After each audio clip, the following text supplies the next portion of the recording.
Vozes verbais. Seja bem-vindo para mais uma aula. Eu sou a professora Cel Marques.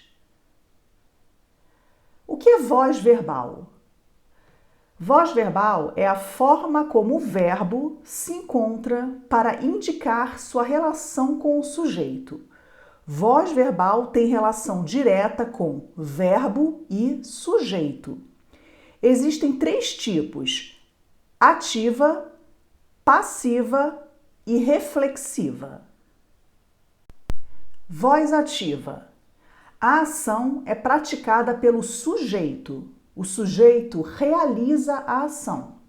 Vamos ver os exemplos. A criança arruma os brinquedos. Essa frase está na voz ativa. Por quê? Porque o sujeito, a criança, ela pratica a ação. A criança arruma. Os professores corrigiram as provas. O sujeito, os professores, eles realizam a ação de corrigir. Os professores corrigiram. Voz ativa. As pessoas comprarão os ingressos. Sujeito, as pessoas. O sujeito está realizando a ação de comprar os ingressos. Então, esses 3 exemplos são exemplos de voz ativa, pois o sujeito realiza a ação. A ação é praticada pelo sujeito. Voz passiva. A ação é sofrida pelo sujeito. Agora, na voz passiva, o sujeito não realiza a ação, ele sofre. Vamos ver. Os brinquedos são arrumados pela criança. Qual é o sujeito dessa oração? Os brinquedos. Os brinquedos, eles são arrumados pela criança. Nós temos aqui um sujeito paciente, ele sofre a ação. Nesse caso, nós temos uma voz passiva analítica, formada por uma locução verbal. São arrumados. Essa é a marca principal da voz passiva analítica. O outro exemplo, arrumam-se os brinquedos. Nós temos aqui uma voz passiva sintética. A principal marca da voz passiva sintética é o verbo na terceira pessoa do plural, arrumam, mais a partícula se, que damos o nome de partícula apassivadora. Outros exemplos. As provas foram corrigidas pelos professores. Voz passiva analítica. O sujeito, as provas, sofre a ação. E vemos também a marca principal da voz passiva analítica, que é a locução verbal. Foram corrigidas. Outro exemplo. Corrigiram-se as provas. Temos uma voz passiva sintética. O verbo está na terceira pessoa do plural, corrigiram, mais a partícula apassivadora se. Vimos então nesta imagem que existem 2 tipos de voz passiva: voz passiva analítica e voz passiva sintética. Voz reflexiva. A ação é praticada e sofrida pelo sujeito. Na voz reflexiva, o sujeito, ele pratica a ação e sofre a ação. Vamos ver os exemplos. Eu me maquio todos os dias. Qual é o sujeito? Eu. Esse sujeito, eu me maquio todos os dias, esse sujeito, ele pratica a ação de maquiar e sofre essa ação. O próprio sujeito pratica a ação, ele se maquia e sofre a ação de ser maquiado por ele mesmo. Então, essa é uma voz reflexiva. Nós temos também a voz reflexiva recíproca. Por exemplo, os jogadores se abraçaram após o jogo. Qual é a diferença da voz reflexiva para a voz reflexiva recíproca? Na voz reflexiva, há apenas uma pessoa. Na voz recíproca, há 2 seres ou mais praticando a mesma ação verbal. Quando nós falamos os jogadores se abraçaram, Podemos interpretar como 2 jogadores, um abraçou o outro, ou mais jogadores. De repente, havia 10 jogadores, todos eles se abraçaram após o jogo. Mas o importante é saber que na voz recíproca há 2 seres ou mais praticando a mesma ação verbal. E na voz reflexiva há apenas um ser, há apenas uma pessoa. Considerações importantes. A marca principal da voz passiva analítica é a locução verbal, formada pelos verbos auxiliares ser, estar ou ficar, mais particípio. Lembrando que o verbo auxiliar mais comum é o verbo ser. Vamos aos exemplos. A casa é reformada pelos arquitetos. Nós temos uma voz passiva analítica formada pela locução verbal é reformada. O verbo auxiliar é o ser, é, e o verbo principal está no particípio, reformada. O verbo no particípio é aquele verbo com a terminação DA ou DO. Outro exemplo. O dinheiro está depositado no banco. Nós temos aqui uma voz passiva analítica. E a locução verbal está depositado, com o verbo auxiliar estar, mais o particípio do verbo depositar. Outro exemplo. As roupas de frio ficam guardadas no armário. Nós temos aqui uma locução verbal, ficam guardadas. O verbo auxiliar é o ficar e o particípio é guardadas. É o particípio do verbo guardar. Note que o verbo no particípio ele vai concordar em gênero e número com o sujeito. O que isso significa? Concordar em gênero, masculino e feminino. E o que significa concordar em número? Singular, plural. Por que esse particípio está escrito como guardadas? Pois está concordando com o sujeito, as roupas, feminino, plural. Outra consideração importante. A marca principal da voz passiva sintética é o verbo transitivo direto ou transitivo direto e indireto, acompanhado do pronome apassivador se. Esse pronome apassivador se, ele sempre vai aparecer na voz passiva sintética. É uma das marcas principais da voz passiva sintética, o pronome apassivador se. O sujeito vem explícito e o verbo sempre concorda com ele. É a regra principal de concordância verbal. O verbo sempre concorda com o sujeito. Vamos aos exemplos. Vende-se terreno. Nós temos aqui uma voz passiva sintética. Olha a presença do pronome apassivador se. Vende-se terreno. Eu não posso dizer terreno é alugado? Terreno é o sujeito dessa oração. Por isso que o verbo precisa ficar no singular. Vende-se terreno. Terreno é alugado. O sujeito terreno concorda com o verbo. Alugam-se galpões. Eu não posso dizer galpões são alugados. Devemos então colocar o verbo concordando com o sujeito. Se o sujeito galpões está no plural, o verbo deve concordar. Alugam-se galpões. Outro exemplo. Entregaram-se as redações aos alunos. Entregaram-se as redações. Eu posso dizer, as redações foram entregues aos alunos, não posso? As redações foram entregues. Você nota que o sujeito, as redações, está no plural. Por isso, o verbo deve estar no plural também. Lembre-se sempre disso. O verbo deve sempre concordar com o sujeito na voz passiva sintética. Vamos falar agora sobre transposição de vozes. O que é isso?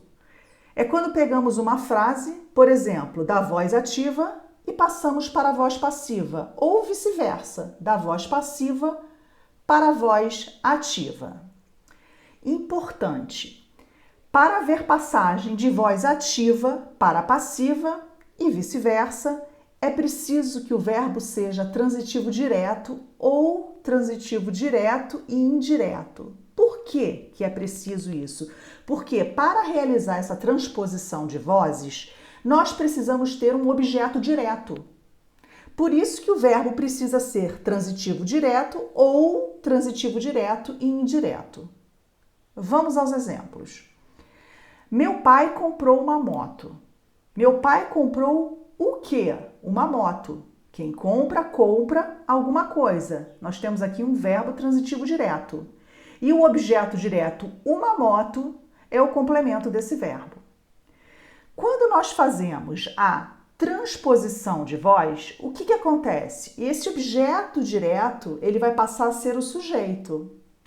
Note, uma moto foi comprada pelo meu pai.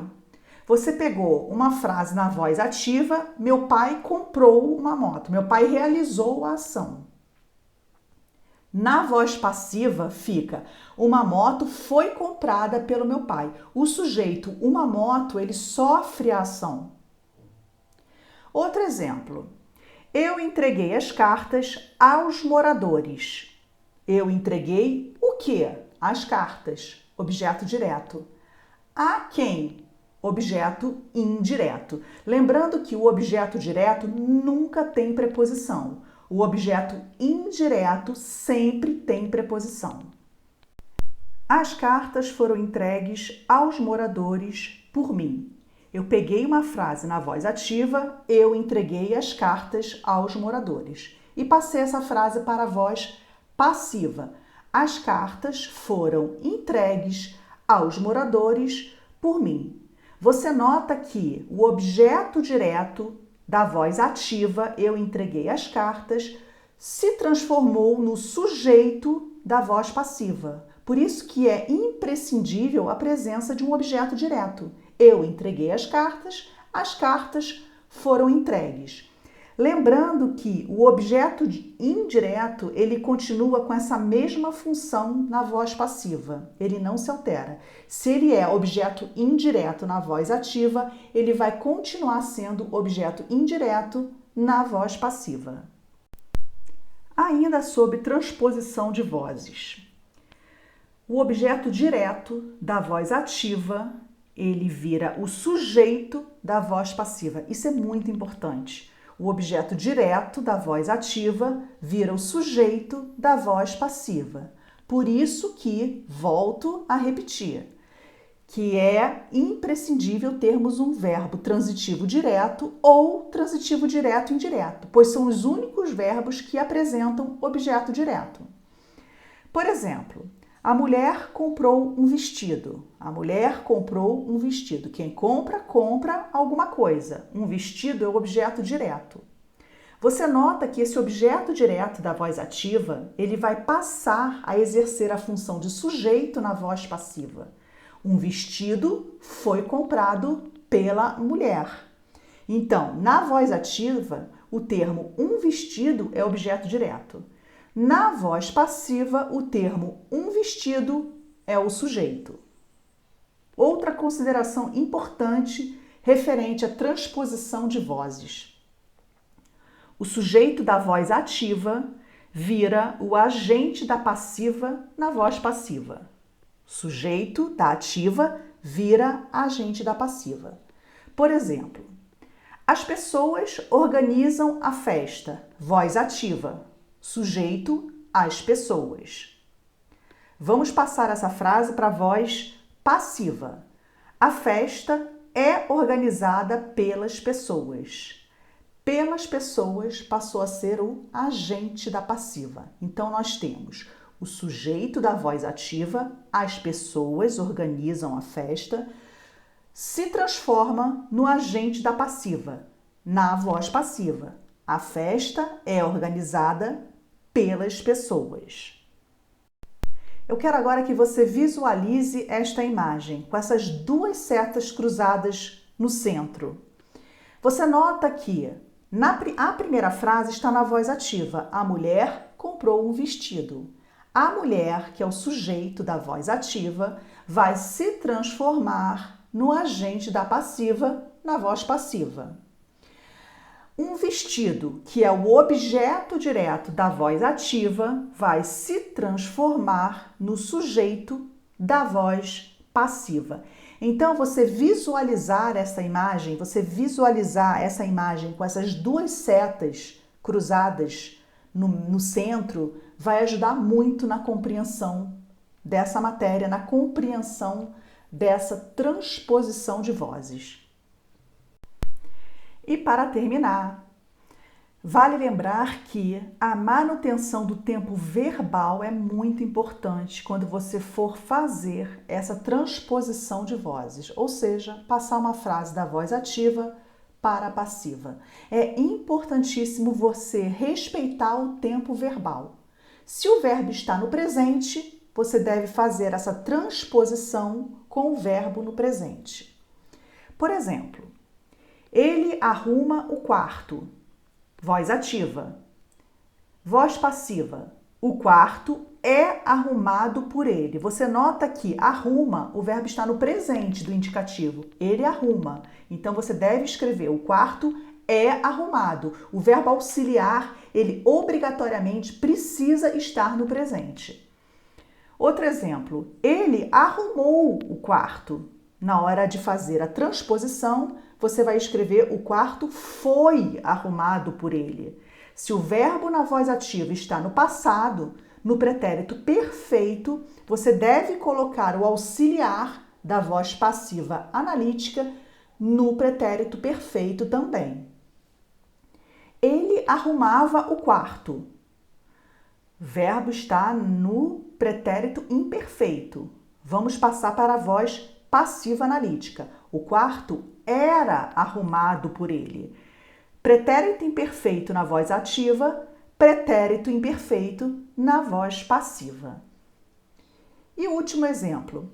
Ele arrumará o quarto. Futuro. É um futuro do presente. Ele arrumará o quarto. Na voz passiva, ficará o quarto será arrumado por ele. Então, isso é muito importante, a manutenção do tempo verbal. Chegou a hora de fazer exercícios.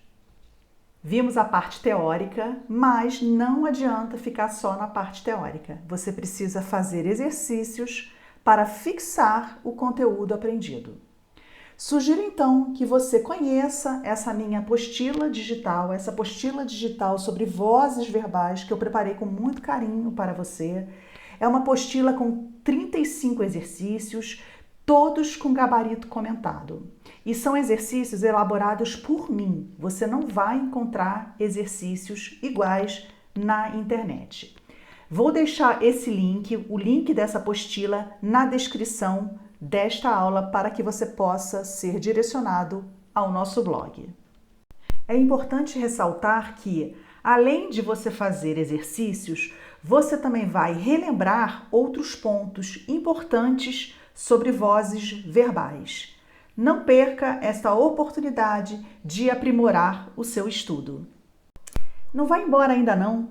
Se você gostou desta aula, deixe o seu like e inscreva-se no canal. Compartilhe com seus amigos e não se esqueça de ativar o sininho para receber as nossas notificações. Vamos divulgar o ensino da língua portuguesa para um número cada vez maior de pessoas. Esse seu retorno é muito importante para o crescimento do meu trabalho. Muito obrigada e até a próxima aula!